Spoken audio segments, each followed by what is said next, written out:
मुझे हल्का हल्का ठंड लग रही है। मुझे हल्का हल्का बुखार है। मुझे हल्का हल्का सर दर्द है। इन जुमलों में हम कह रहे हैं हल्का हल्का। इसके लिए आपको यूज़ करना होगा इंग्लिश में माइल्ड। आइए कंप्लीट स्ट्रक्चर देखते हैं। Subject plus helping verb. Helping verb जिसको ऑक्सिलरी वर्ब भी कहा जाता है, ये टेंस या सब्जेक्ट के मुताबिक होता है, plus main verb plus mild plus other words. अच्छी तरह समझने के लिए कुछ मिसालें देखते हैं। मुझे हल्का हल्का ठंड लग रही है। I am feeling mild cool.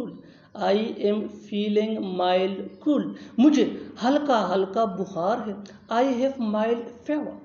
I have mild fever. मुझे हल्का हल्का सर दर्द है। I have mild headache. I have mild headache. बिल्कुल फार्मूले को हम स्टेप बाय स्टेप फॉलो कर रहे हैं।